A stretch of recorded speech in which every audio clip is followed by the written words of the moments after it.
लोहियानगर गाजियाबाद की हिंदी भवन में 2 दिवसीय धार्मिक धर्म संसद कार्यक्रम का आयोजन किया गया, जिसमें देश विदेश से आए कई साधु संतों ने हिस्सा लिया। इस कार्यक्रम का मुख्य उद्देश्य देश में बढ़ती जनसंख्या और हिंदू समुदाय को एकजुट करना था। कार्यक्रम में मुख्य अतिथि के तौर पर राष्ट्र निर्माण के अध्यक्ष सुरेश चौहान के जी और यूपी सरकार के राज्य मंत्री अतुल गर्ग भी मौजूद रहे। तो वहीं इस कार्यक्रम में मुख्य अतिथि के तौर पर वयोवृद्ध तपोनिष्ठ स्वामी ब्रह्मानंद सरस्वती और जगत गुरु शंकराचार्य स्वामी नरेंद्रानंद सरस्वती जी भी मौजूद रहे।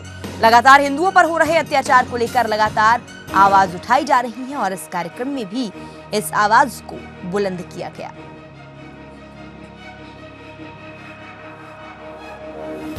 मैं पत्रकार हूं और किसी भी पत्रकार के लिए हिंदुस्तान की संसद का बहुत बड़ा महत्व है, लेकिन उससे 1000 गुना ज्यादा मैं धर्म संसद को महत्व देता हूं।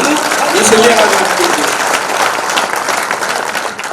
मित्रों, वैसे तो मैंने अमित को कहा था कि मैं आज सुनने के लिए आऊंगा, लेकिन यह धर्म संसद है, पूजनीय शंकराचार्य जी यहाँ पर हैं।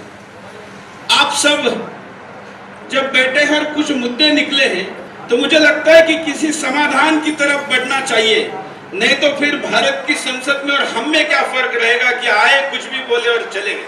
और इसलिए मुझे ऐसा लगता है महाराज जी कि जो व्यवस्था आजादी के बाद हिंदुस्तान में बनी वो धर्म रक्षा के लिए है ही नहीं। हम गलत व्यवस्था से अपेक्षा रखते हैं, बिल्कुल गलत व्यवस्था, बल्कि यह व्यवस्था ही इसलिए बनाई गई कि धर्म का दमन किया जा सके। सबसे पहले हमको 2 चीजें समझना चाहिए। पूजनीय शंकराचार्य जी ज्यादा मार्गदर्शन करेंगे क्योंकि वो धर्म के अधिष्ठान हैं। हमें यह समझना चाहिए कि देश नाम की व्यवस्था अलग है और राष्ट्र नाम की व्यवस्था अलग है। आपकी जो कंप्लेंट है, मेरी भी जो कंप्लेंट है, हम सबके जो चिंता का विषय है वो देश नहीं है, क्योंकि देश की सीमा तो सुरक्षित है, उस पर कोई चिंता नहीं है। पाकिस्तान के खिलाफ बोलने की जरूरत नहीं है, क्योंकि हिंदुस्तान की सेना ने 70 साल में पाकिस्तान को 1 सेंटीमीटर भी आगे बढ़ने नहीं दिया है, 1 सेंटीमीटर। इसलिए वो चिंता नहीं है। सड़क अच्छी बन रही है, इंफ्रास्ट्रक्चर अच्छा बन रहा है, इससे कोई चिंता नहीं है। हमारी चिंता क्या है? कठ मूल्य बढ़ रहे हैं।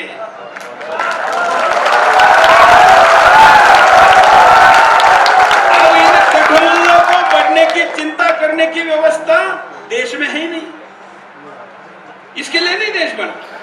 हम गौरक्षा के लिए निकले तो यही व्यवस्था हमको गुंडा कहलाती है, क्योंकि व्यवस्था कहती है कि तेरी बहन की भी इज्जत तुम्हारे आंखों के सामने जब लूटी जाएगी तो तू रक्षा नहीं करेगा, हमारा पुलिस वाला आएगा, 100 नंबर डायल करो। ये व्यवस्था नहीं है।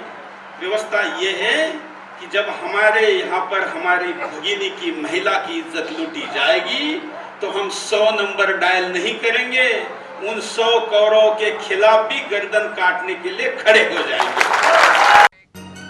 ग्रेटर नोएडा में बढ़ती जनसंख्या को लेकर एक कार्यक्रम का आयोजन किया गया। कार्यक्रम में मुख्य अतिथि के तौर पर राष्ट्र निर्माण के संस्थापक श्री सुरेश चौहान के जी ने शिरकत की, जहां पर उन्होंने लोगों को संबोधित किया और कहा कि आज जिस तरह से देश में जनसंख्या बढ़ रही है, ये देश के लिए बहुत बड़ा खतरा है। साथ ही उन्होंने ये भी कहा कि देश में जनसंख्या नियंत्रण कानून होना बहुत जरूरी है। दूसरे समुदाय के लोग 4 बीवी और 44 बच्चे पैदा कर देश पर कब्जा जमाने का षड्यंत्र कर रहे हैं, जो हम नहीं होने देंगे।